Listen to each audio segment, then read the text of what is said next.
Good evening mga kasangkayan, mga upay nga gabi. Ayaw nga tanan. So yan na, maghumanan man natin unbox. Yan na, igbabox na liwat natin. So we're going to keep muna this box. This is additional box for our among yung plano nga community reading hub or children's mini library. These are pre-lab nga mga libro. These are not new. Pero they all look as good as new, kay mga glossy pa, tapos sobrang malilinis pa yung mga aklat na to. Again, this is for my humble initiative na tinawag ko na Sagka Towards a Better Future, and I have been doing this for years now.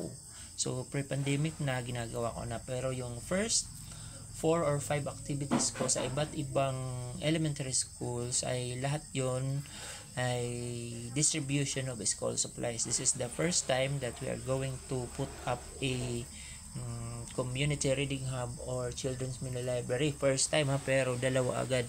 Masyado kaming ambisyoso. So first area na aming paglalagyan ng children's mini library is an Upland Elementary School or Upland Barangay dito sa Borongan Eastern Samar, and the other one will be in an island barangay in Giwan. So elementary school in an island barangay in Giwan, dito pa rin sa Eastern Samar. So I just want to show you kung ano yung namin. Bakit ibabox ko ulit, na-unbox na. Kasi binabox ko ulit, depende, pinagsasama-sama ko yung mga kung anong ori ng sila ng mga aklat. So ito kasi lahat to may kinalaman sa science. So ibabox ko sila sasama-samahin ko sila sa isang box. Meron pa dyan isa na i-box ko. So ayan look at this. Diba? So clean and napakaputi pa. These are all colored and illustrated kasi isa sa mga way to attract kids para magbasa is through books na colored at saka glossy yung mga pages, tapos colored yung mga illustration.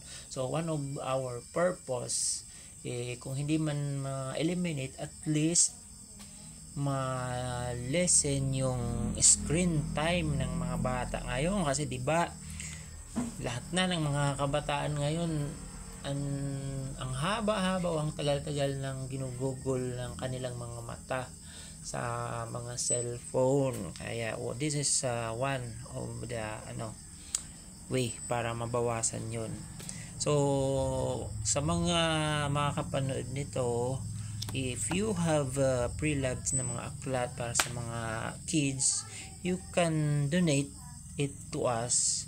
You can comment down below, then kami na lang we will find a way to communicate with you kung paano namin makukuha yung mga gusto nyong ibigay na mga aklat. So again, we are accepting book donations for the children's mini library that we are going to put up here in Eastern Samar. Alam nyo naman, still, kahit ganito naka-moderno yung panahon ngayon, alam natin na there are still thousands of children who is waiting for their first book, lalo na yung mga nandun sa malayong lugar.